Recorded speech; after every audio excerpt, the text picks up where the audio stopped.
Akela says he wants to target Reckless Flurry, and I believe BIGKUKURUZINA thinks that he can beat this Devotion Symbiosis list.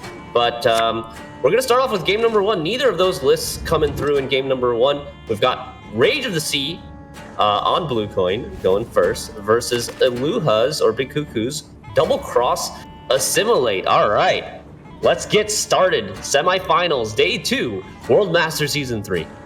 All right, I should probably also preface this entire day with the fact that it's not just Gwent Masters Day, ladies and gentlemen. It is Tia Beastie's birthday today. Yes, happy birthday, Tia Beastie, who will be casting the other semifinal match alongside Lionheart. So when she pops in, make sure that you spam the chat with all the happy birthdays and the hearts and stuff. So good place to be here in this matchup on red as Nilfgaard. We talked about this yesterday, Shinmiri. Nilfgaard on blue does sometimes struggle with proactivity. And the hand that they're looking at right now, yeah, you got the double Blightmakers, but you also have the double Illusionists, which are pretty garbo at this point in time. You want something in the graveyard to play with. But I'm telling you, if Nilfgaard could choose its dance partner, I feel like Skellige is usually who they want to pair up with. Yeah, I mean, Nilfgaard can copy a lot of Skellige's great bronzes, like Little Hofru, like Messenger of the Sea. And Skellige, especially Akela's deck, has like the double Freya's Blessing, really reliant on some of the graveyard stuff. And you can pillage their graveyard with Remedy and copy from their graveyard with Illusionist. But yeah, normally you'd want some way to kill something, kill a bronze in round 1. That would help you get your Illusionist online, but I don't think BIGKUKURUZINA really has like that tourney joust available to him right now. Here comes the response. The first opener here was the Mushy Truffle, a fantastic card. Location, spawns that bonded unit, the little Hafru. And now it's time. I mean, the response here by Big KK was the Blightmaker into the thinning play. 11 points of thin and damage is a really great value for the bronze. The super value combo of bronzes just got it done. But again, Coral with the discard package online. And the problem here is that the Coral's there, no problem, but there's not a lot of discard fodder. Not the ideal discard targets. You do have, the Heime Skald, you do have the Burnabrand, but there's no more Skirmishers, no Morkvarg that you want to toss away, so you're likely going to have to sacrifice some of those bronzes out into the ether if you do, potentially whiff on the follow-up. Because frankly, with the stratagem there and the cards in hand, there's 4 extra discards that can potentially go off here, but you're not finding the correct targets that you're looking for. Yeah, that's true. And it's interesting that Akela has held the stratagem, the Mask of Ouroboros, for now, not comboing it like you usually see with the Coral, saying that, okay, well, the only way you can actually answer this Coral is with an Invo, and you're not going to want to Invo my Coral, because there are so many better Yennefer's Invocation targets in this deck, like Melusine, like Messenger of the Sea. Yeah, Melusine is likely going to be, the top prospect here when it comes to what you want to connect with. Also, what needs to be noted here is we saw how difficult it can be for Nilfgaard when they do not have the Mage Torturers to go ahead and drop spying on the proper units that they want to find spying with. But Big KK does have a Mage Torturer in hand here that he's likely going to want to connect with. Perhaps something like Fuchsia would be great, but in order to get value off Fuchsia with either your leader ability or with Artaud, Coup de Grace, however you're copying it, you need to have something in the graveyard. So there's going to be work that needs to be done here on Nilfgaard's side to go ahead and start sowing those seeds, right? You want to litter some of those Skellige units on your side of the board, be it with Brothans, be it with, killing a unit and then playing something like Illusionist to spawn one on your own side. So there is some work that needs to be done in the interim here. For sure. And I just want to point out, like, we had this matchup yesterday, Akela's Rain deck versus Tailbot's Double Cross Assimilate. And Akela did kind of the same strategy in round 1, where he committed the Mushy Truffle, used the order on the Mushy Truffle for the Golden Froth to try to build up a big enough lead. And he was confident that he would win the long round 3. And it worked out very well for him, that strategy. So we're seeing this kind of play out again. Here he comes with Birna, but no discard targets being drawn. Gonna have to discard something like the Pellar and the Scald. So now we're looking at two bricks in the deck.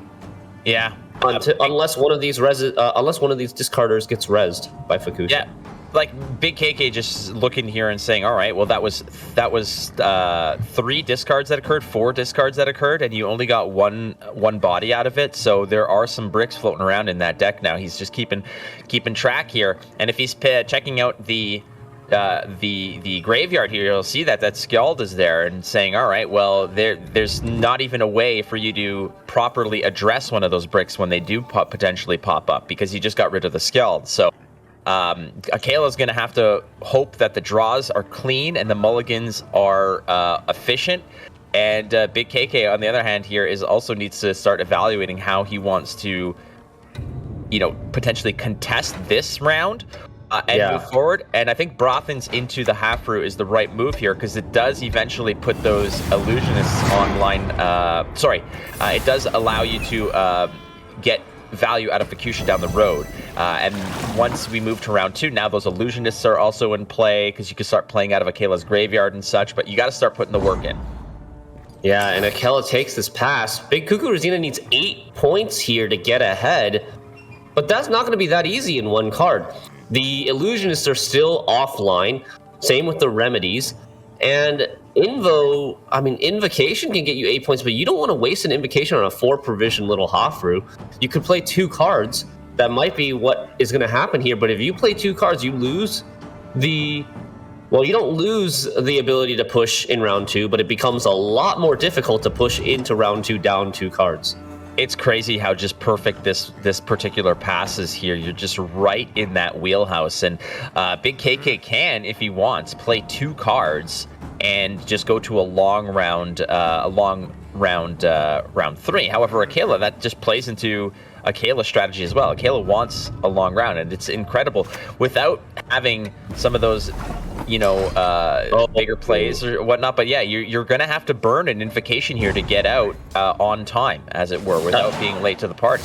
Did you see Akela's reaction to that invo? He kind of tilted his head, raised his eyebrows, like, okay, you want to do that? No, all right. I haven't seen that one before, but okay. You do. Yeah. And what's funny is that 8-point Half-Root could have been played out of the graveyard with the remedy, right? So you have to overpay to get that card. That remedy is a better option for you to get access to that card. But again, a very favorable pass, a very timely pass by Akela makes for a very awkward situation that Big Kukuruzina had to navigate, and did so at quite the premium cost. Exactly. But a lot of graveyard resurrection in Big Kukuruzina's hand, able to probably steal both of those little Hofrus if Akela doesn't use some of his resurrections right away. Still holding on to the Mage Torture. Again, that Mage Torture you're probably going to see connect with something like a Fukusha, ideally, in order to be able to hit it with a Coup de Grace. Otherwise, it's possibly going to hit the Defender as well, because it might just be a matter of that's all that's available. You got to hit it with something. But again, with Big Kukuruzina in the driver's seat here, you could probably anticipate a little bit of a bleed. You do not want to go to the long round against Rain. You want to put pressure on them to actually expend some of these important resources here, because in a long round with a Defender, with Fulmar, with Melusine, all of those those bronzes that just really connect with Rain so well, it can be disastrous. And with the Yen's Invocation already spent, Akela is feeling great. So Kukuruzina's strategy here has to be to bleed out a lot of these major resources. Yes, exactly. And Big Kukuruzina has a pretty weak hand right now, which might actually work to his favor, so that he can kind of value bleed here. He needs to shorten the length of round 3. So he wants to play a lot of cards in this round. But at the same time, I think even if he had stronger cards in hand, he would probably still lose his last say, still lose his card advantage. So I think the game plan for Big Kuku right now is kind of just trade a lot of bronzes for as many golds as you possibly can from Akela. Hope that the Melusine doesn't end up too big and that you can win like a shorter round 3 scenario. But Akela, knowing that the Invocation is gone, is going to do everything he can to build carryover for that Melusine. Yeah, build it up, bring it back. That's the way to go. And there's, without a really clean way to get rid of it, that's the way to go. There's no Vincent in this list. Vincent is such an important card when it comes to killing things with status, which Melusine is holding that veil, but it ain't in this list. And a lot of that tall removal is now gone. This is a list that typically wants to just overpower you with points and not necessarily control.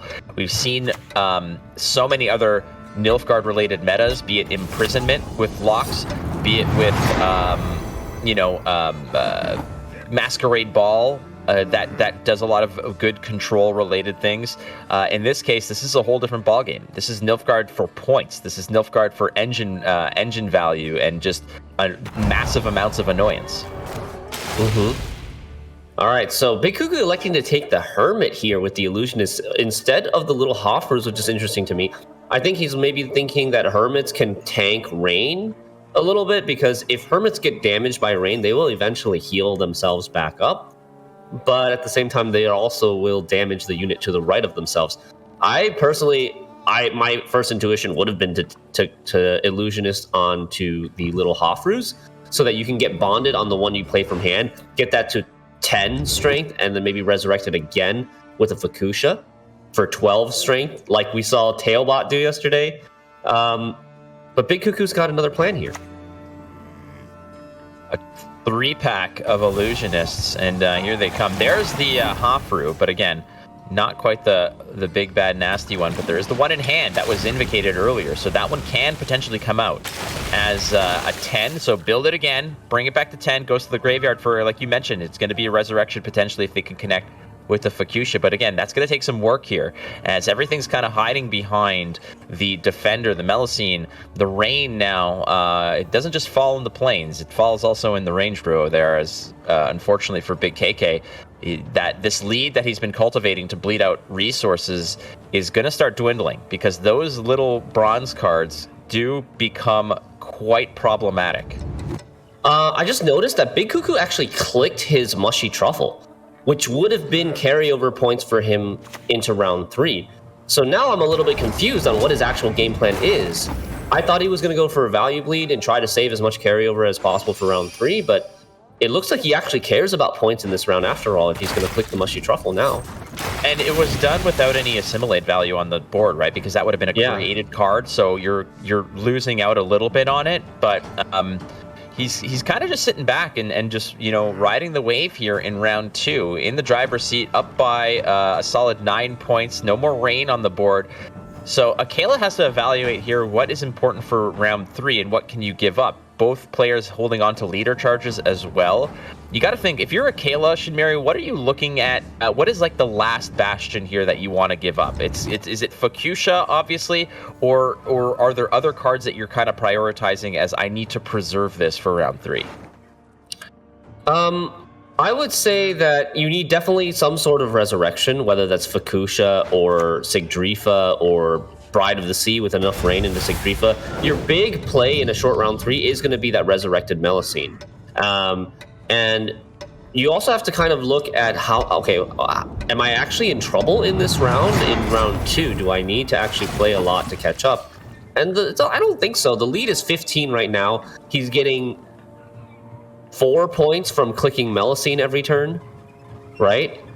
So I think you could keep your best cards for round 3, like Fukusha. Fulmar you could maybe get rid of now, because Fulmar is more of a long round card. It's okay in a short round. There's nothing wrong with it in a short round, but I would say like Messenger, it would be my first card that I would be playing, and then I would try to keep the golds. Maybe Sigdrifa would be the second card that I play, if there even a good Sigdrifa target. I guess an 8-point Hofru. You want to save the Ryogan. You do not want to use the Ryogan in this round if you don't have to, in my opinion. Because short round 3, you're likely going to have too much Rain in a short round 3, and the Ryogan is actually going to be useful. So there it is. There's the Fulmar that you mentioned, and we're going to go ahead and pop Rain on the Rose as well. Start to take away some of that damage, and we're going to see that this, and a leader charge as well.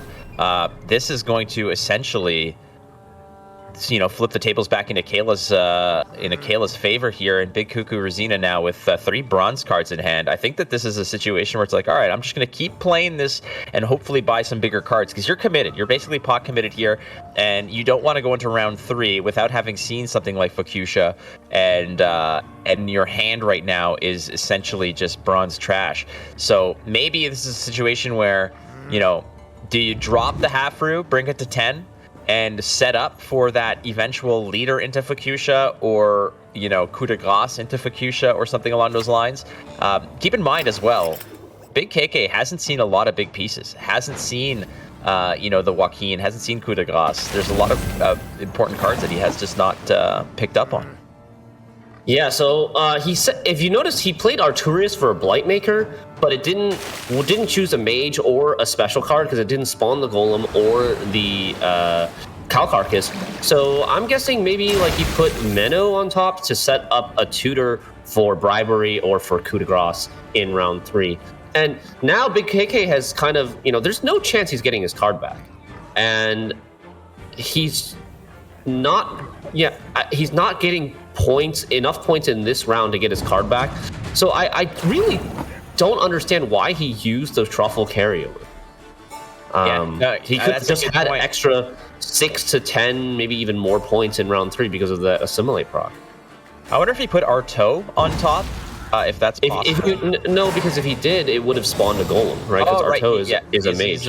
He is a mage, you're correct. So yeah, Menno is an option, Joaquin potentially an option as well, to have put on top. That was Joaquin, yeah. And Mage Torturer as well, and another Remedy. So depending on the value or the what's left in the deck, I mean, the problem here is that it could be Joaquin into could be Joaquin into Menno and Joaquin into Arto. But I mean, if you hit Menno, that's great, because you could just coup the Menno. Yeah, coup the Menno, or coup the Joachim to get another, like a Terra Nova. Yeah, all in one foul swoop. Okay, so this is a little bit cleaner, because I think now you're almost guaranteed. I believe you're guaranteed to go pick up the... Oh, there's a Lydia as well, so you're getting both. Yeah. Well, actually, so the best case scenario here, I think, is that if you hit the Joaquin into the Menno, into the coup, into the Lydia, that would be the nuts. So it's going to be another 50-50 in terms of just the power level of what this Joaquin can exude on this round. Sure. But either way, you're gonna miss either Menno or no, you're gonna miss either bribery or Lydia, I think. Because if you take the coup, then you're not getting the bribery. But I think that the coup onto, or getting coup to get Lydia is probably a better play than Menno into bribery. Yeah, I agree. Here's the situation where having a Vincent or that Yen's Invocation would be absolutely brilliant, because you would pick that up and then just replay it and all is well. But you had to play that Yen's Invocation on an 8-point Hafru in round 1. And this is where AKELA's like, sweet dreams are made of these, friend, because look at this 18-point behemoth.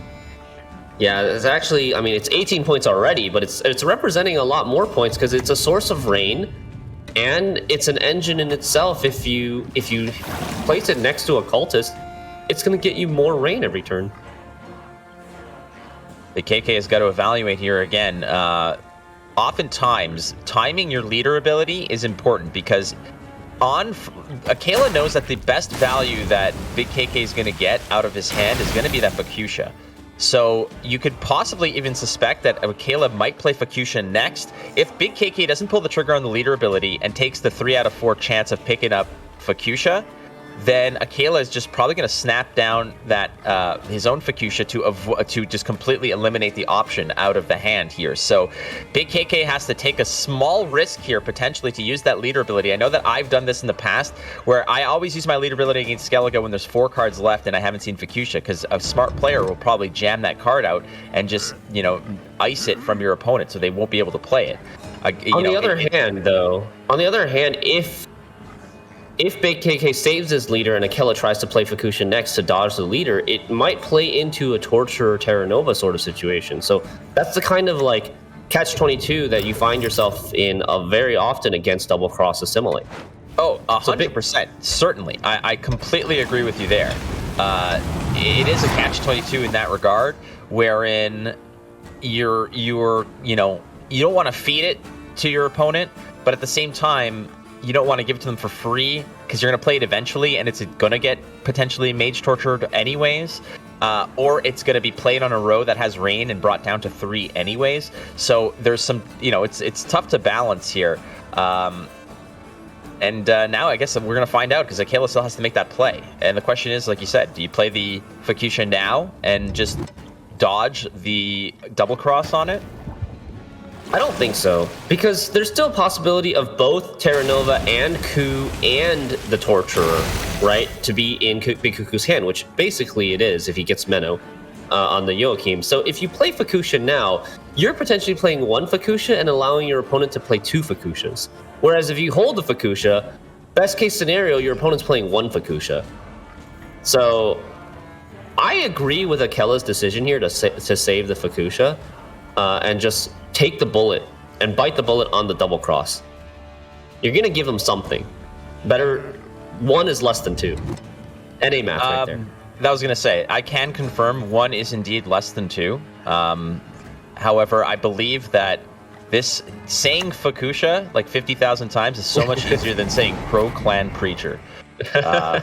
All right, so there we go. There's the leader ability of all the double cross. We see what's in hand, so no more secrets here. Big KK is going to go ahead and res. There's that 8-point, the 8-point Hofru. Fukusha adding more rain to the front row. That is 7 turns of rain for Big Kukuruzina, but he has no Ryogan and no way to access the Ryogan or trigger it at least to get all that value of rain. So looks like 4 turns of these rain is going to get wasted. So that's another thing, right? Like, are you really that scared of the Fukusha when a lot of its value is in rain and you just can't get that value without the Ryogan? It's tough, exactly, because you're leaving a lot to be desired here. All that rain on 1 row doesn't really matter at this point. You're only going to get an additional, I guess, 4 points of damage. Again, connecting with, the bronze in the front row that just pairs up so well with rain damage, but there's still some bombs left on both sides. Fukusha for AKELA, Bride of the Sea as well, and then there's Artaud and Joaquin. And Joaquin has the opportunity here to go ahead and pick up Menno into Ku into Lydia, which would be devastating for AKELA, because that is so many points. Yeah, so he's going to go for Terra Nova first, get the Assimilate engine on the board. I like this. You're not going to get a better copy target with the Torture, the second Torture having been played. So he's just going to go for a measly 4 provision Little Hofru, but it still plays for 8 points, which I guess he thinks is better than the 7-point Defender. I don't know about that, but because the Defender has armor, and armor can tank rain, and it's doing double duty here because 1 tank turn of rain means 1 less removed from your side of the board and then 1 less boost on the messenger. Yeah, I was about to say, because of the armor and the recurring armor that occurs, I mean, it's so late in the game that it's not really going to factor in. But again, like you said, double duty. It's going to have extra implications because the damage that it's not going to take is not going to transfer over to extra boost on the bronze units. So, again, it's very fascinating choice here. But man, 8 points of rain. It's a lot of rain. Okay, AKELA takes the really cheap option of Heimei Scald. Doesn't find the discard target. A little bit unlucky there as there's only 3 cards left in his deck.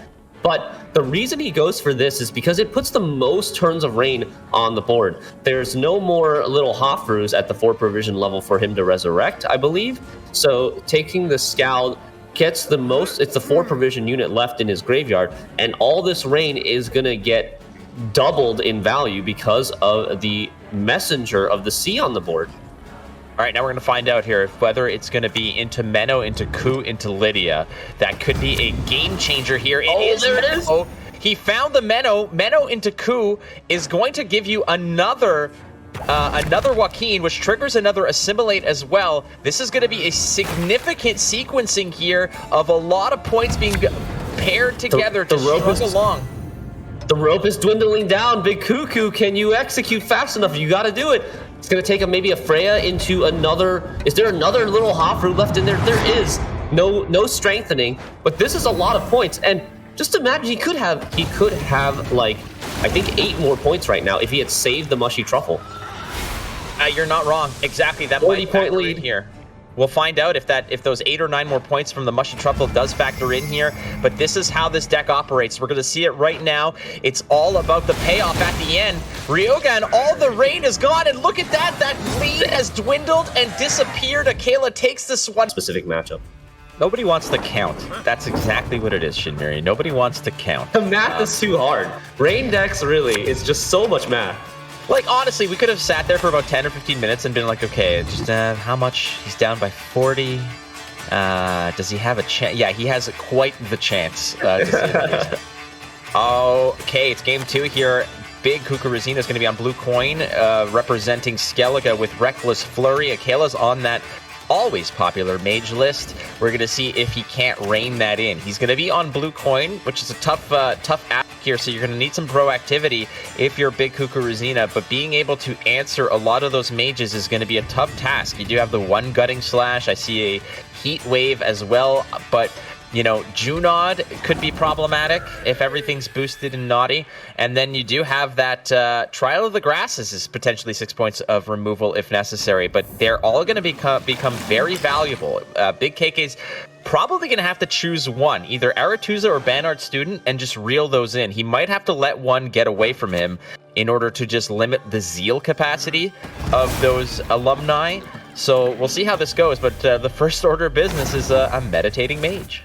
Yeah, very interesting opener by Akela. Normally, you expect people to develop the Banart and Aretuza students to get carryover for their alumni, but Akela probably thinking, if I play this Truffle first, I can use the Golden Froth to protect my students, and also use the body of the Meditating Mage to kind of tank some of these random Reckless Flurry pings, so that they are not guarantees for killing my students. Yeah, several weeks ago, there might have been an argument where the Meditating Mage was the actual centerpiece to this deck list, right? So opening with the Meditating Mage against Reckless Flurry is a little bit of a dangerous game to play, given the fact that BIGKUKURUZINA could have just dropped a Hofru and used his leader ability and cleaned that up. But Meditating Mages is not it's not the bread and butter. It's not the meat and potatoes of what this deck wants to do. They want to get those students to that threshold of 4. So we're going to use that first Gutting Slash to take care of one of the Aretuza students. And I suspect that if you want to reel in one of the two between Aretuza student and Banart student, I think the Aretuza student is a more important one to take care of, because the Banart students need something on your side to connect with, and if you don't have something that's super tall, having 10 damage a lot of that damage might go over the top, and you're losing a little bit of value. But if you have Aretuza students throwing, oh boy, yeah, exactly.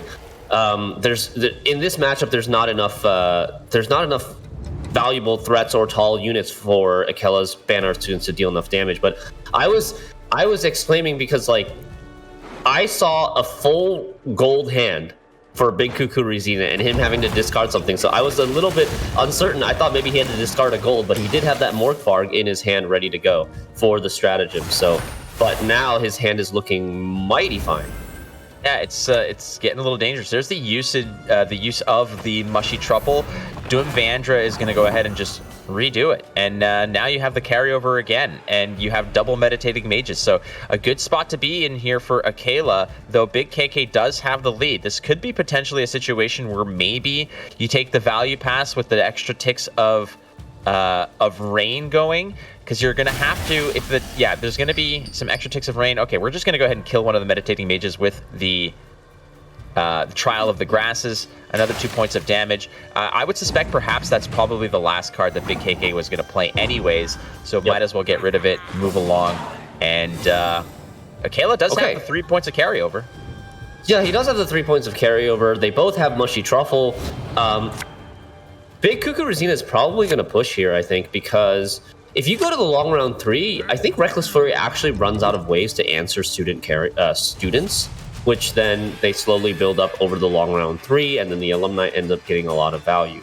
By pushing here, you can use your leader charges a little bit more aggressively because you have first say. Your opponent doesn't have as many units developed on the board as they potentially could if they had first say.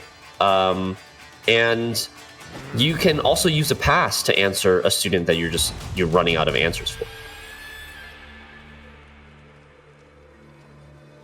Both players evaluating here again. The ball is in Big KK's court. He did win round 1. There's a mushy truffle on both sides, but there's still that meditating mage, that Luke Skywalker on Octo with the force projection move, just messing with Kylo Ren on Krite. And Akela is the one who's got to figure it out here because he has not really put much work in at the library. He hasn't done a lot of that patience work to go ahead and study up on his students, as I believe the tallest that we've got so far is, I think it's just the patience 1 or maybe a 2 for one of the students. So you're a long ways away from that very dangerous game you play with those alumni, and that's a massive pickup here off of the coral draw, because you're not just doing the damage, you're also getting the value off of the skirmisher and picking up Burn a Brand.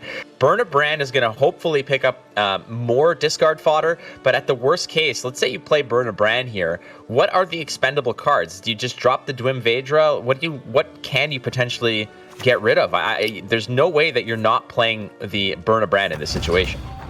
That's a dangerous call, right? Like we've seen a lot of these players in the situation this weekend already, where you obviously want to play the Birna with the Coral, but you don't know what you're top decking. I think looking at how gold heavy Big Kuku's hand is, most of the cards he's going to draw now are going to be expendable bronzes.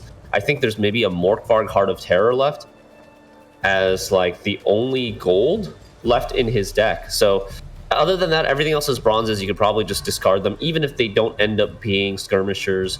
I think you're still okay. So I think if I was Big KK, I'd be willing to take the risk here. But Akela slamming down the Rafard's Vengeance, getting 2 threats on the board at the same time. How is Big KK going to be able to answer this? Yeah, it's been Centurion Spellweaver can spell some nasty business here for Big KK, given the fact that it's not your prime target for removal, but it will scale pretty deviously as you keep adding mages to the pool. But again, Akela hasn't done much to give those mages room to breathe, and Akela here at this point now is ahead. No need to use that burner now if we don't want to. Might as well just go ahead, take the pass, maintain the card advantage where necessary, have all your leader abilities there, Heatwave, Junod, Fukusha, the whole package, and preserve your Sunset Wanderers. And that's a lot of points that Akela might not be able to answer cleanly. Yeah, and so this is exactly what we're talking about. This little push, this soft push in round 2 gets a Rafard's Vengeance, which is huge, right? Yeah, gets a Rafard's Vengeance and a Spellweaver, actually. Those are great cards to get rid of. I like keeping those bronzes there. I mean, keeping the Gutting Slash and the Stunning Blow, that could be very, very significant. Those are just, again, the over the long haul, being able to remove those mages, it's not just the fact that, okay, there's going to be more, eventually I won't be able to deal with them, but the fact that you could just take 2 away means that that's 2 extra turns of patience that they might not be able to get, meaning that the implications over the alumni down the road, the casting contest value, etc. So having those 2 bronze removal spells or those specials are quite important here. Yeah, and Akela luckily finds the student on the Chapter of Wizards Rune Word. That's going to be huge, because if you look at his hand, without the Chapter of Wizards, he has 3 students, 2 in his hand and a Necromancy, and I guess Shawnee, so 4. And Kuku has like Gutting Slash answer, Stunning Blow answer, Junod answer, Heatwave answer. So that's 4 answers, potentially, right? Like the 4 answers match up well against the 4 students that he has access to, and then potentially that means 0 students stick. But now the Chapter of Wizards get 1, and the Chapter of Wizards can potentially get another one. He might be able to stick like 1 or 2 students now. I wonder if this is a situation maybe where, is this a Junod situation? You use a leader ability and Junod this? That's might be the best option here. Yeah, you could also Fukusha Coral, Junod is going to be the choice. With no rain, no bodies on the board, maybe the rain is a bit of a waste. Yeah, the rain was going to take a couple turns. If you don't want to, you legitimately want to get rid of as much of that,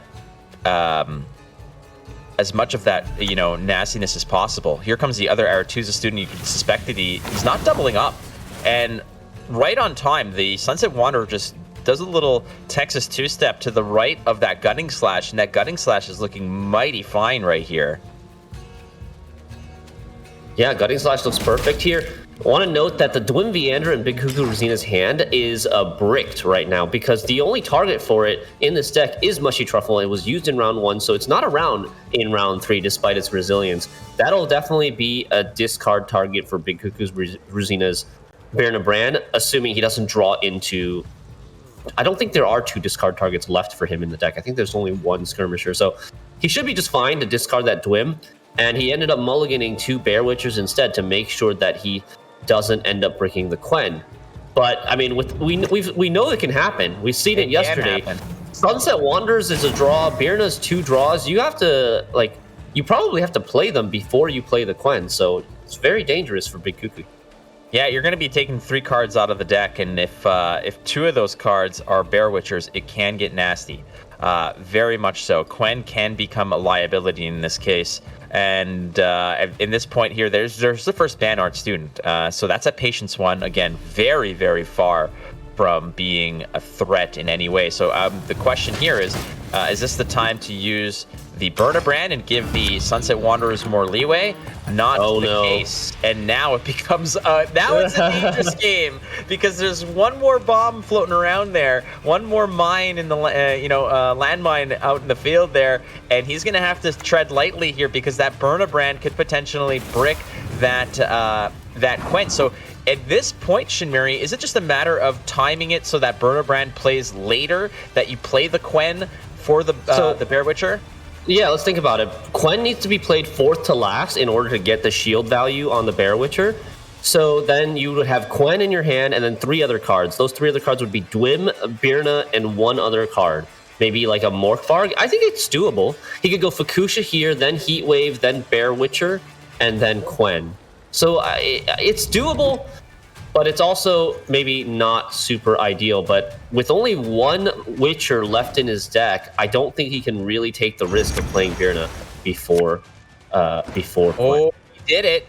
He took the risk. Oh, he took the risk. Okay, so he got lucky. Didn't get the Bear Witcher. So if he did get the Bear Witcher, he would have just discarded the Quen, but that would have been a loss of 5 points.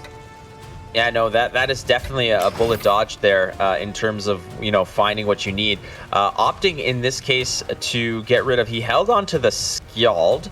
Again, there's another card that draws. So what goes on, what comes out on time and making sure that your Quen doesn't get bricked, because he's basically held on to that, he held onto the Skjald, which again is another roll of the dice in terms of potentially picking up that Bear Witcher. So if you're timing things correctly here, you got to play that Quen before the Skjald, I feel, in order to not only just ensure that you're not breaking the Quen, but to also give yourself a better option here of drawing into that Skirmisher. All right, so interesting enough, Akela chose to click the Chapter of Wizards on a Spellweaver instead of on a student. So he does have 2 Spellweavers, but his alumni are looking really bad right now. They're 1 damage, 1 boost. No students have ever stuck for more than 1 turn, and now Shawnee's going to come down to try to change that and get an Aretuza student. No, he's just given up. Has Akela just given up on building patience? I think it's just like, okay, I'm just going to go Spellweavers instead.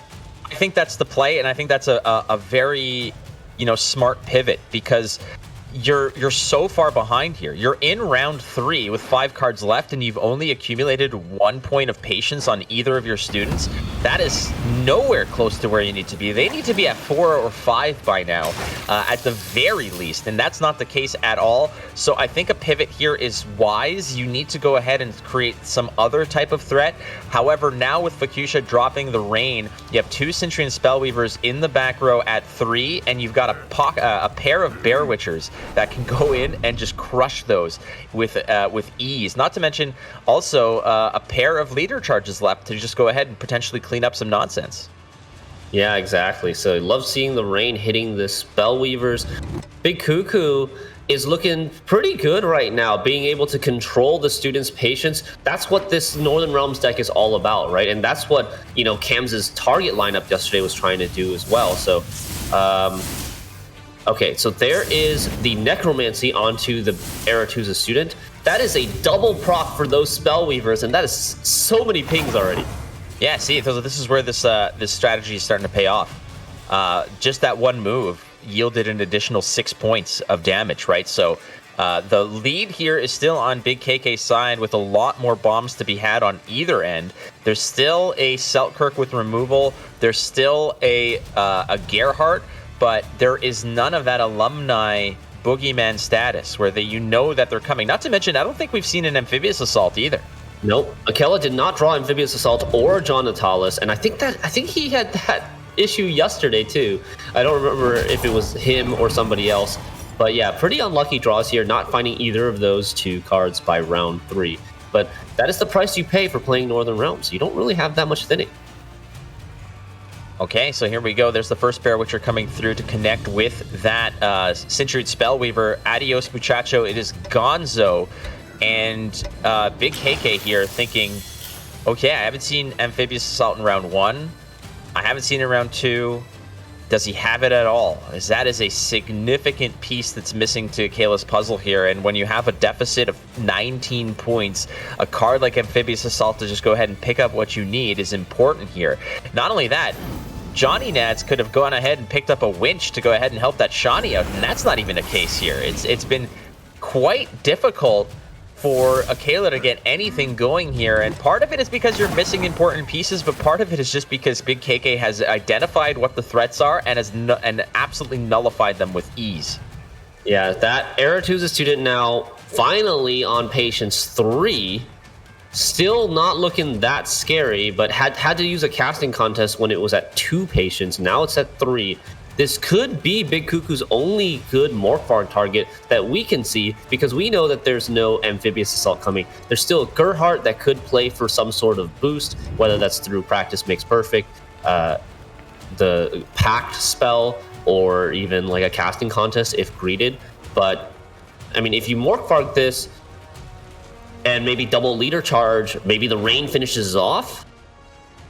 Okay. It's possible. That's definitely possible. I think that the safe play here is you just kill the Centurion Spellweaver. It's odds are in your favor here. Okay, so he just cleans it up the old-fashioned way. I like that as well. Now, if Gerhardt does pick up a casting contest, it's the only target for the casting contest is going to be that the Aretuza student in the back row. So there's an argument here where perhaps you save your Morkvarg for the second casting contest off the Gerhardt. But then again, if your objective here is to just heat wave the Gerhardt, then it doesn't matter, right? Because he's never gonna.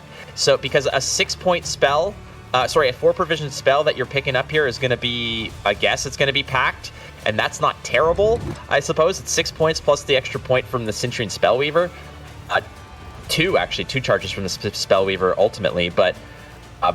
If Akela wants to be patient with the Gerhardt, then Big KK is just going to snap off that heat wave and it's going to be donezo.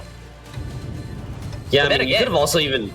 You could just heat wave the student, and if I know. There's no casting contest target. I guess with the alumni now. Okay, so Patience 4 on the Aretuza student. The alumni no zeal is just going to play it into the back row and just wait. Maybe saving the double zeal for Selkirk here, thinking that I need to get as much boost as I can so I can get value against dueling this 13-point Sunset Wanderer. Akela is pretty far behind here. Big Cuckoo looking really good. Yeah, there's a tough spot here. This might be a situation of you might have to heat wave that Aretuza student because it's getting a little dicey here, and the big part of this is and he gets the hit. Exactly. That's significant. But I mean, Wins take a look the at 1 in this. 3. The point differential here of oh my god, 33 points is going to evaporate. We've seen what mages can do, even mages when they're not going full throttle here, because they've been stumbling through these rounds. Akela hasn't necessarily been able to be clean with how he's developed the mages and the patience values on them. but he has been able to keep this, you know, relatively interesting, because keep in mind, even though there's a 33-point deficit, there's some big boys coming down the pipe, but Big KK has some big boys of his own. Sure. I mean, we saw Big Kuku get a 40-point swing on his last turn with mages against Cams yesterday, but that was in a situation where he had multiple alumni already on the board waiting with 10 boost each. This is not the case for AKELA. AKELA goes for the practice makes perfect on the alumni, gets a 0 patience Banhard student. That's not what you want to see. Yeah, that's But the lead has shrunk quite a lot. It's an 11-point lead only now, but AKELA shaking his head a little bit. Not happy that it looks like he's about to let Reckless Flurry through, which is the deck that he felt confident that he could shut down. Yeah, big plays left to be had here. Again, you know, you have to almost answer. I think you have to answer that Aretuza student in the back row now. I think that if Aretuza student in the back and then Morkvark last, yeah, I think that it's the best, because it's not just a heat wave for 6, it's a heat wave for what that 6 represents on top of a potential Selkirk. So yeah, AKELA being patient with that Aretuza student in the back row is coming back to haunt him now, as Big KK has basically just completely shut down the reach that this Selkirk might have had. You know, dueling a 9 seems nice, but I mean, it's not quite enough here, as that 1-point lead is going to get obliterated by a Morkvark that wants to come in and shut the door here with a leader charge to spare. Big KK ties this one up. It is and furthermore, you're just getting extra value off of every generated special card that the Sorceress and the Sorcerer are going to be producing for you. Not to mention, coup de grace on a Simlas is beautiful. It's a wonderful thing to do, friends. So here we go. We're marching into game number 3 of the first semifinal matchup. It's AKELA versus Big KK. AKELA's going to be playing that Symbiosis list against Nilfgaard on red. Nilfgaard wants to be on red. They like to be on red. And the proactivity here of AKELA on Symbiosis is going to be important, but Big KK is just going to start picking and choosing what he wants to copy. If AKELA opens up here with like a Sorceress, there's a good chance that you just hit it with a, you might just hit it with a Mage Torturer and say, all right, you might take round 1, but I'll be so much better in the long run. Yeah, AKELA likes to keep Ethne in hand so that he can push round 2 with her, I'm guessing. But it is a dangerous thing to do, especially now playing the Hamadryad to the left of Ethne. I think he should have played the Hamadryad in the middle. You don't want Ethne to be on the side of your hand, because you don't want to buff her with those Bountiful Harvests. And now, if there's a chance he ends up playing Bountiful Harvest in this round, he can, anytime he takes the leftmost option, those hand buffs are just going to get wasted. Yeah, the left or even the middlemost. It might be a random option where that happens. Again, keeping Ethne in that opening hand is a dangerous game because it might soak up some Dunka buffs. It might have some, you know, you might just lose value down the road. I suspect that this might be a situation where perhaps AKELA's just playing some bronzes, keeping it interesting in round 1, and taking a favorable pass here to go into round 2. I think that it might be a situation as well where, you know, you're kind of testing the waters here, because Nilfgaard's known to have bad round 1s. Unless they draw really well, where you have both your Blight Makers, you have Dead Man's Tongue, you have some cards that you could potentially drop in there for not just tempo but future implications as well, like Mage Torturer, then yeah, it could kick it around. But oftentimes proactivity and bricking for Nilfgaard early on can be problematic. I mean, there's those 2 11 for 6s, those Blight Makers. Big Kuku, fortunate enough to have found both in his opening hand.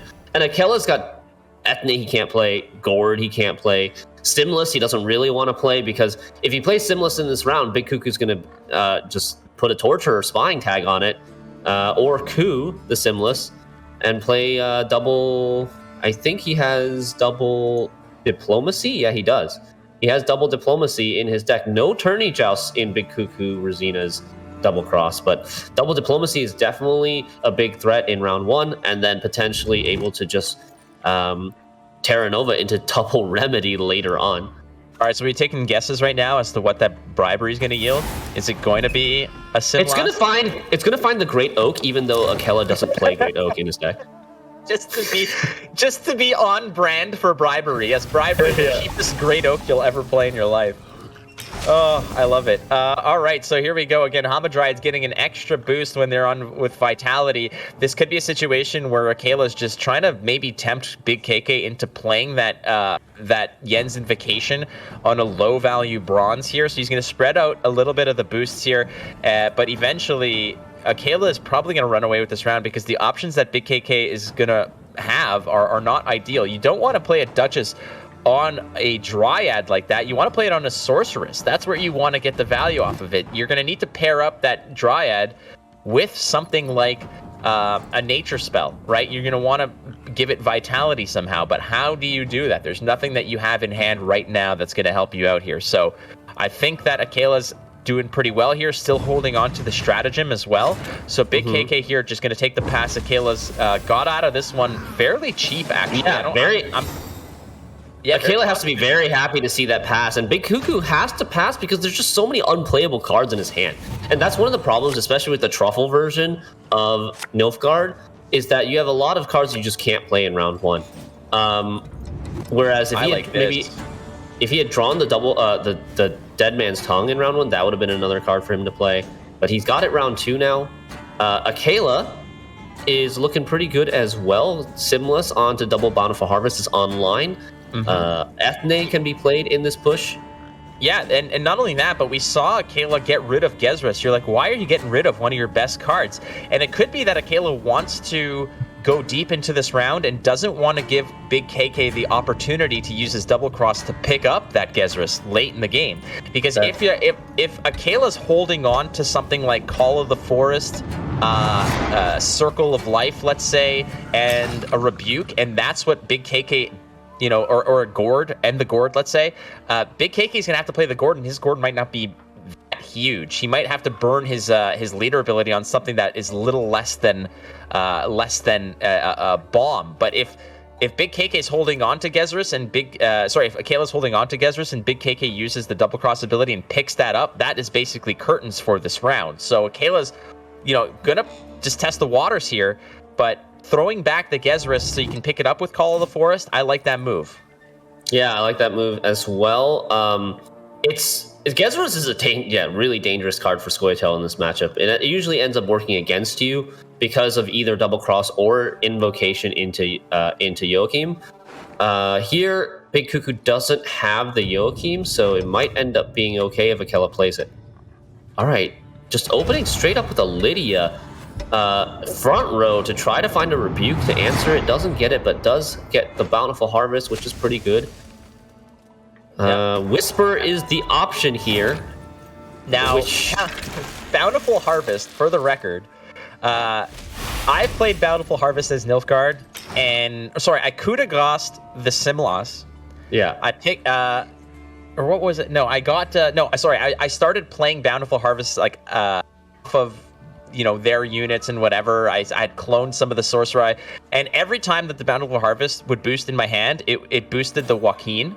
So I had I had a 10-point Joaquin in my hand that I had to eventually mulligan away because it was like the worst trade deal in history. Yeah, it was terrible. But in this case, no spies in Big KK's hand, so that Battle for Harvest will always find value. There's nothing to betray here, as Akela again is going to get a potential free pass here on that Sorcerer. So the question is the Sorcerer's going to be dropped next to it and then perhaps boosted with something like a Dryad's Caress or a Tempering? There's lots to be hold here, but I think that if Akela wants to play this round deep, he's gonna have to commit the Ethne here. Yeah, I think so too. Is a big decision coming up for Akela next turn. Big Kuku's gonna take one of the remedies and get an Informant to copy that second. Oh, an instant Rebuke, no hesitation. Though still holding on to the Ethne, potentially losing some Symbiosis charges here, but does answer the threat right off the bat, and we see a second leader charge being used on the Sorceress on the board to maybe allow it to get a Rebuke next turn, or eventually a Bountiful Harvest if he's patient enough. Yeah, the dangerous thing here is that leaving Sorcerer, you think Sorceresses on Scoia'tael's side can be dangerous. Seeing them on Nilfgaard's side with some assimilate value on there. It could be a sorceress into a bountiful into another sorceress, which triggers assimilate a few times, and then that sorceress can become a problem itself. So, trees are one thing. Assimilate is a whole different ball game. As at this rate, it looks like it's going to be a Brothans here, and the Brothans, again, did get the boost from the Bountiful Harvest that Lydia brought to the table. We're going to get another Duchess cloning the Sorceress, and now we're going to see what Nilfgaard does so well, which is play your deck better than you ever hoped and wished you could. Exactly, Flake. And Akela, okay, he's going in. The Ethne has been committed. He does find the rebuke off of the Sorceress, so that is great. I love the foresight that Akela had that, Big Cuckoo is probably going to play a Sorceress next turn, one way or the other, with an Informant, a Brothans, whatever. So I need to be ready for that and have an answer at my disposal. I used my only rebuke in my hand last turn, so I'm going to preemptively leader charge and add vitality to boost my sorceress on the board from 4 to 5 so that I can have a chance of rolling that rebuke answer for what I predict is going to happen next turn. And that is the sign of a top tier player. Worth noting here as well, Simlas is up to 4 now based on the Bountiful Harvest. No, sorry. How did that get boosted? Oh, the circle. It was a Circle of Life, I believe. Yes, so the Circle of Life on the Whisperer, and Simlas being up to 4 is significant because it can't just straight up be cooed. It needs to have the setup first. Okay, so finding value here with the leader ability, opting to just take it right now and get way ahead. The Forest Protector picking up that Bountiful Harvest that Lydia generated earlier. We're going to find another Sorceress, and the situation here is, not even hesitating. Akela's going to drop his own great Force Protector. But look at this. All the tree ants are spawning in the front row. That can be problematic, and that's going to lose you value off that Gezrus that you were hoping to get value from. So I think Akela now might just move towards a Simlas play and hopefully populates it. Or is this a situation perhaps where you play your Call of the Forest into Gezrus, hope that tree spawns in the back row, and then just let that run wild while you watch Kukuruzina try to catch up? Yeah, I mean, the Invocation is always scary, but sometimes you are desperate enough in a matchup. But there's the Torturer onto the Forest Protector. And now you feel a little bit better about playing Simlas and or Gezra because one of the potential ways of putting spying on something is gone. Yeah, this is tough. But yeah, very unlucky for Akela for all the treants, all 4 of the treants to spawn in the melee row. But because it's not only... Oh yeah, that's definitely unlucky. That's a 50-50 you lost 4 times. Yeah, I'm just saying it's not only missing opportunity for your Gezra, but it's giving Kukuruzina's Gezra a much more value if Big Cuckoo is able to get a Gezra of his own. So in this case, if you go Call of the Forest into Gezrus, you're spawning another treant. You're going to have a 6-point Gezrus on the board, bouncing back and forth. What's the answer to it? Because Yen's Invocation doesn't put you ahead. It's probably just Invo if that happens. You have to answer it because it is so many points a turn. But Simlas is going to be the play. Double Bountiful Harvest. Gets a Sorceress, buffs the other Sorceress, gets another Sorceress. Okay. Oh, hold on. I was going to say, this could get dangerous here, because if the next play is Call of the Forest, and it's going to clog one of the rows. So you're going to have to put the Gezrus... If you put the Gezrus that's okay. Well, it's okay, I suppose, but also, now you've clogged with 2 Sorcerai, and if you hit the Call of the Forest, and that tree is in the front row, in the front row, you got to back row the Gezrus, and the Gezrus doesn't boost when it's in the back row. It's just going to swipe your opponent's back row, which is less points than if it was, bouncing back and forth. But funny enough, Big Cuckoo is still stacking the back row because of his own Gezra potential. There's the coup, Menno into coup, Forest Protector, gonna get another Bountiful Harvest. So many Bountiful Harvests and Forest Protectors being played here for Nilfgaard.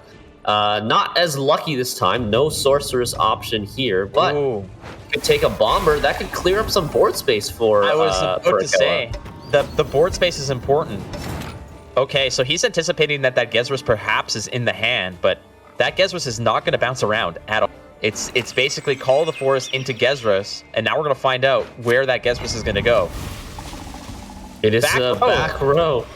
So damage a little bit worse.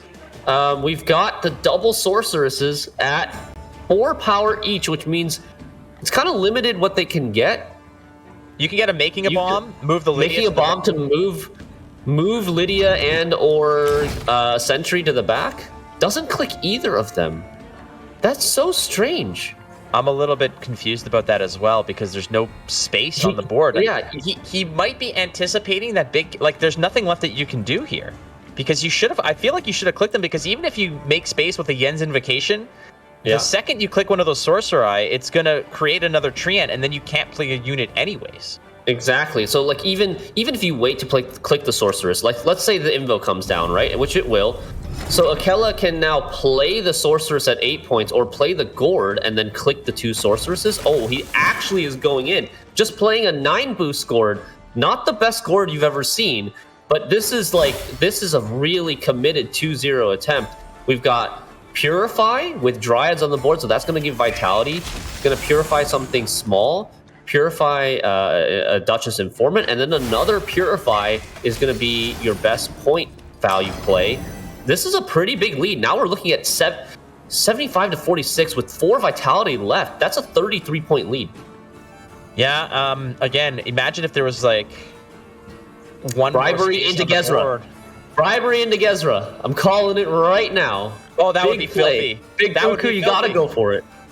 You gotta go for it here. Like you're looking at 34-point deficit, and Akela's probably gonna pass if he has a unit. Into Gezras, Bribery into Simlas are massive plays in themselves. Oh, we're going for the Mushy Truffle here first. It could be a situation where perhaps he thinks that there's like one more random bronze spell that he wants to pump out. Mm-hmm. So I think this is fine. Yeah, this is definitely fine. You're not getting out one card. Yeah, he needs to play 2 cards, right? So he's going to play the Mushy Truffle first so that he has access to the Order ability on his next turn. And then maybe go for the Bribery next. Okay, well, 22 points is now 25-point deficit, which is going to be, I guess, 27 with the additional 2 points of Vitality. Still a high thing. All right. Simlas! Yes! That is a great roll. Simlas into double Diplomacies is going to thin the deck of the bad cards as well, making it better for Big Kuku, better chances for him to draw into his Terra Nova and Joachim and such.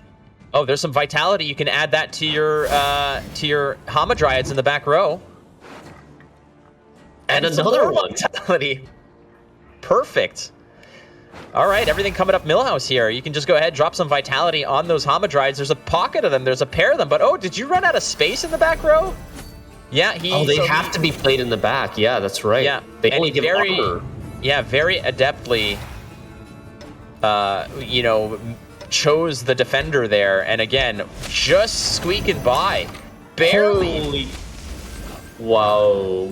Okay, I thought it was 1 point at first. It's actually 4 points because of the second turn, the extra proc. But I love the choice of the Mahakam defender using the Mushy Truffle to buff it up and give it the engine value. And now we have Big Kuku has survived going into a 4-card round 3. Gezra not the greatest for him because Northern Realms, Nilfgaard isn't as good as populating the board with a bunch of units as Scoia'tael with their Wandering Treants for every nature card.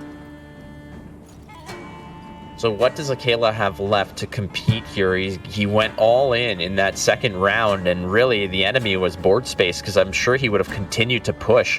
The value that was lost off of the populated rows there with the Treants just clogging all of your ability to develop newer, bigger, better threats, but now you're in this round and looking at what Big KK has, the Illusionist is okay, but if you drop so you could play the Illusionist onto a Sorceress and then go ahead and use Dead Man's Tongue to beef that up to get something of value. So there's a lot of implications of those two cards together. The question is what does Joaquin yield, and how big of an impact will that be? Because I think that the Gezras isn't going to be as devastating as it could have been for Akela in the previous round, or even for Big KK in the previous round. So I think we're going to start this off the proper way here. Joaquin, I think, should get you either Terra Nova maybe a Mage Torturer, maybe an Arturius Vigo. I think that's probably what he has left, is my guess. All right, there's the DMT. Yeah, there we see it, right? The 4 proactive or loyal units in his deck. He's probably just going to banish both of those. He banishes the Torturer and the Illusionist, making sure that Joachim is going to show him a gold, potentially 2 golds, because he still has the coup. Correct. That is correct. Bountiful Harvest now, again, the ideal choice, and that's just going to go ahead and pick up another perfectly placed Sorceress on the left, so you don't even have to buff up the Joaquin, which I have done in the past, terrible, that's terrible fashion. The positioning of the Sorceress is important here, too, to make sure the buff goes on your loyal unit. All right, Big Cuckoo leaning forward, thinking pensively. Do you want to... What do you go for here? Do you try to play... I mean, the Gezra, it almost doesn't matter if you play the Gezra now or later. It's almost better to play it last, actually, because... Well, if you play it last... I mean, yeah, exactly, because your Joaquin goes to the front row. It's going to bring you another body, which could be Artaud.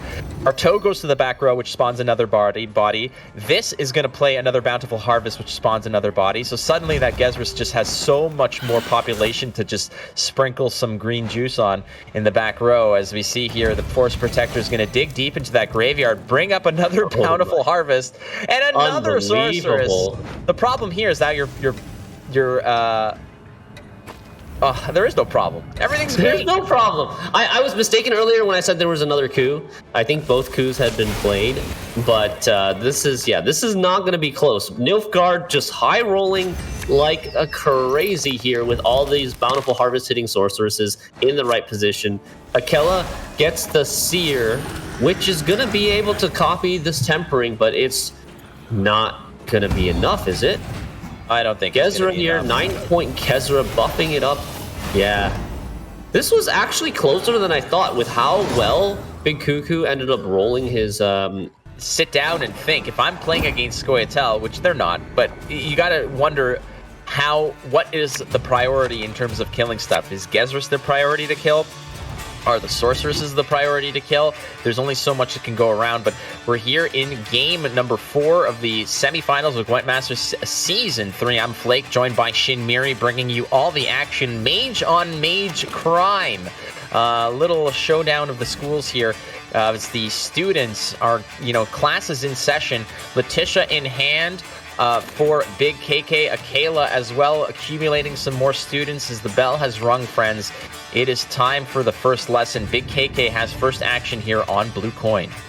Yeah, so remember, we've got, even though this is a mirror, we've got significantly different decks here. They're both alumni decks, but Akela's playing the non-devotion version with Spellweavers, which is going to be huge. Centurion Spellweaver is very, very good for this matchup because it is a pinging engine. It gets charges very quickly, and it can kill your opponent's students before they can get to like damage 4 on their banned arts. So Akela has the advantage in that sense, whereas BIGKUKURUZINA has the advantage with something like a defender. But defender defender can be very annoying to deal with if you don't have Spellweavers, but Akela does have Spellweavers here. So when is the optimal time here to play Letitia? Is it a card that you just want to greed out as soon as possible? Is it a card that has a particular place in a specific sequence? When is the right time to play it? So the way to look at it, I guess, is if your Letitia is getting Selkirked anyways, then you should play it later. Because it's not doing anything, and you'd rather develop your students earlier and have 2 students on the board at least before playing the Letitia, if that's very likely going to get dueled. Because there's 3 ways that Akela can get Selkirk in his hand. He can draw the Selkirk, he can draw Amphibious Assault, or John Natalis. So it's very, very likely that he already has the Selkirk access. Students staring each other down here like 2 pawns in a game. No en passant available for this one, as you can't cross that middle line, but they're accumulating patience. Big KK, game's on you, my friend. Is it time for the Aretuza student to support the back row? Start the patience growing? No, we're going to double up. A pair of students, Van Ard in the front row. Again, hitting the books, accumulating patience. I like this a lot. boost value on Alumni isn't going to matter that much as long as you get it to 4 or higher to activate the Zeal. What this matchup is all going to be about is to make sure that you have enough damage, because both decks are very threat heavy, and you're going to want to have a decent enough damage to be able to answer threats that get buffed through like Practice Makes Perfect or Amphibious Assault, or even just like a Leader Charge. In this case, doubling up again damage, like you said, very important here. I wonder if this Letitia is just out there calling for that Selkirk. Now, do you buff it? I think you don't need to, right? Because the Selkirk is going to answer it whether you buff her to an 11 or not. So... Well, 11, so 7 into the 11 leaves 4, 4 into the 7, 3 of this math that I don't want to do. But yeah, so we're gonna buff it anyways. 7 will kill an 11, it's just not... It's losing like a point of dual value. But this also presents a threat for Selkirk to say either you answer the Letitia or you answer the other. I mean, this is basically guaranteeing that one of your Banard students is going to hit 4 patients, because there's no way that they can kill both at once here. I don't think there's any kind of form of... There's no magic spell in the book that's going to be able to deal with all of this. So I think Akela is just going to have to sit back and just let this happen, which might be a free ride here for Big KK, just letting that Letitia live. He could be thinking that perhaps there's no access to that Selkirk. Okay, interesting. So just going to ignore the Letitia for now. And that's a big difference between the two lists too. Big Cuckoo plays Letitia. Akela doesn't even play Letitia, so... Big Cuckoo is likely going to be able to get much better patience values than Akela. It's going to come down to whether the Spell Weavers can just kill everything first or not in a later round. Does Big KK pull the trigger here on the Letitia? Just try not to get too Letitia's greedy? only at patience. Like, Letitia's not at good patience right now. I think she's only patience 2 at the moment. The question is how greedy do you want to be? She's at patience 2. Yeah. If she survives this next turn, she'll be able to boost everything up by 3, meaning that other student, the Aretusa student in the back row, is gonna turn on the alumni. Yes. So if Letitia is clicked next turn, then yes, then we will have Zeal for Big KK. So this is kind of the last chance for Akela to answer this Letitia if he wants to. Because it's very likely that it will get clicked soon. Although, if no answer has come down thus far... Okay, there we go. Akela decides, enough is enough. I'm not... Wait. What's he hovering? Oh, he might be looking to get the Banard... the Aretusa student. He's just kind of thinking here. But I feel like Letitia is the obvious choice. Yes, it's got to be Letitia. Okay, so yeah, like you see, 7 does win the duel versus 11. Gets hurt pretty badly, but survives. Well, it's still a decent swing here, as he did remove the 11 and the implications of that Letitia, as now BKK is on blue coin, down 2 points, and he's just got to bank off the fact that, all right, well, my patience is pretty decent right now. We can also go ahead. There's a casting contest as well that's in hand. That's pretty significant, but the question is what is more important? Is it more important to let the damage continue to boost up? I think that, like you mentioned, that's a very significant aspect to this, is just keeping the damage growing and scaling to a point where it can answer your opponent's mages. That's why going first here has been so important, like you noted, Shinmiri. You got to go first. You got to be able to keep your opponent's mages in check. All right, so neither player actually has Zeal. We've got boost 3 for both players. Big Cuckoo has 4 damage, and I think Akela only has 3 damage because he was 1. Actually, can we check Akela's graveyard to see what the Banard student's patience is at? The Banard student on Akela's side, we got to take a look here in terms of the graveyard. So Akela has 4 damage. Akela's at 4 damage, 3 boost, and Big Cuckoo's at 5 damage, 3 boost. Okay, good to know. Neither player has Zeal, but Shawnee onto a range row student will get it to patience 4, and they can both get Zeal that way. Akela has drawn his Shawnee, Big Cuckoo not so lucky. All right, well, both players still have the first wheel of Amphibious Assault, if I'm not mistaken over here. The question is where are we going in this round? As it's, the ball is in Big KK's court. He does have that Selkirk still ready to go. Keep in mind, he mentioned that one of the big pieces of that list is the fact that he does have a defender, and that could be quite tricky to navigate now for AKELA, given the fact that it's already a pretty tall task at 7+ armor, but that shield is important as well. So that Centurion Spellweaver is going to have to factor in here, I believe, because Big KK is going to lean pretty heavily on that defender when it matters to keep all of those threats not just protected and growing, but also away from the damage and removal that AKELA could potentially slam down on him. Yeah, I like this Adalia play, opening up with the shielded alumni with the 5 damage just ready there to answer a threat. But AKELA responds with his shield of his own, getting that Spellweaver down. But Kuku has it all planned out. The Rafard's Vengeance is going to get you that 2 ping to get that pesky shield off. And look at that top deck into the Shawnee. This is looking like an amazing hand for Big Kuku now.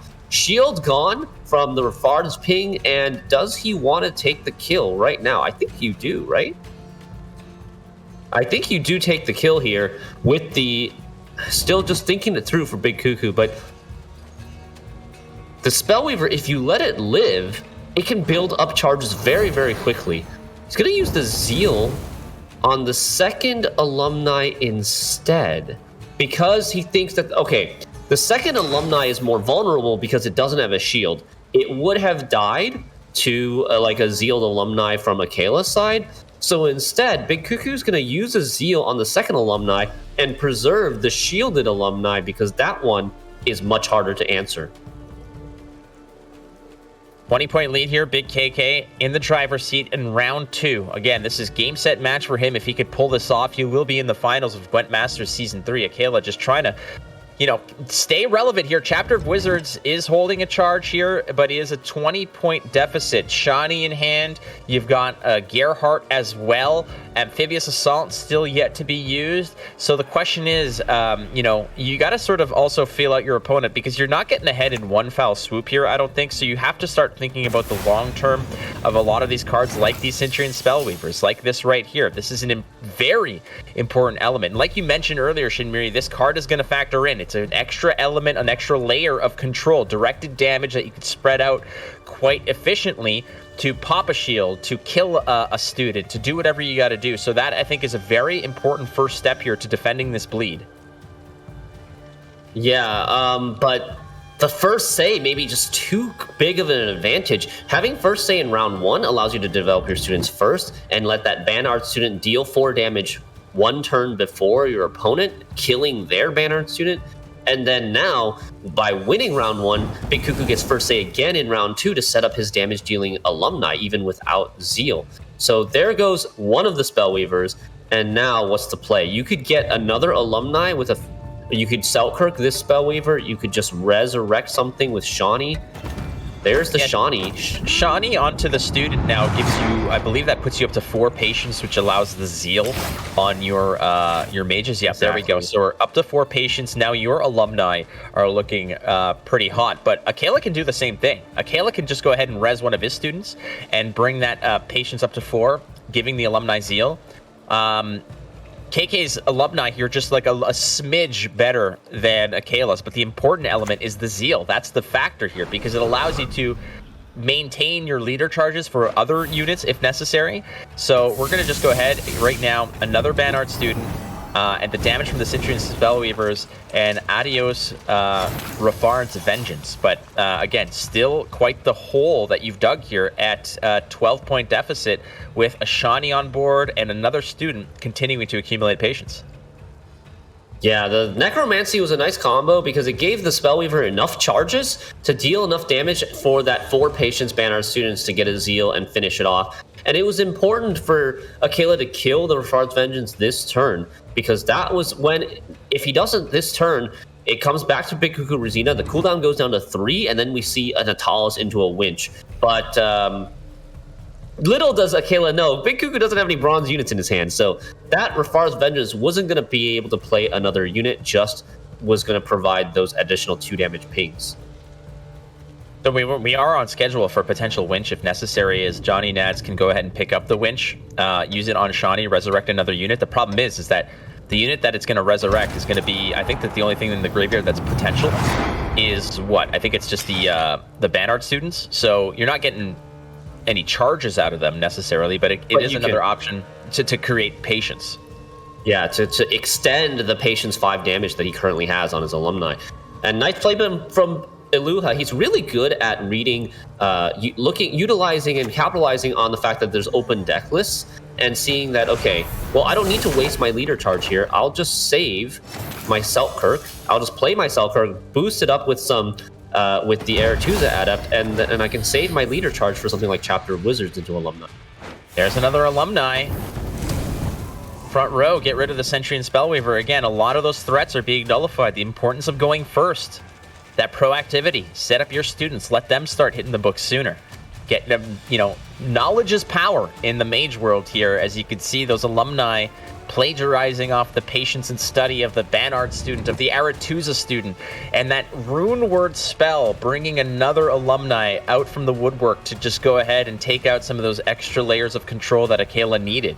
And a 24-point deficit here is really nasty, and I believe, if I'm not mistaken, that the Chapter of Wizards charge would be a Dwim Vandra, if I'm not mistaken. So right now, yes, but Akela can Amphibious Assault into an alumni, for example, and then click his Chapter of Wizards, but his alumni don't have Zeal yet. He would have to play something like Shawnee into Aretuza in order to get that Zeal first. And after a lot of consideration, Iluha or Big Cuckoo decides to take the Selkirk leader charge, kills the 6 strength Banard student to make sure that there's no casting contest or practice makes perfect shenanigans on that. Game is to Akela now, using that first wheel of Frog Assault to go pick up another Sentry and Spellweaver, hit the Chapter on the Wizards. Here we go again. We're doubling up on the Sentry and Spellweavers because this control element is important. And something like Gerhardt with a click is 4 additional charges if necessary on those Sentry and Spellweavers. And I think that if you're playing Gerhardt, that's probably what you're looking for. I don't think there's anything really at 5 that you're really all that impressed with.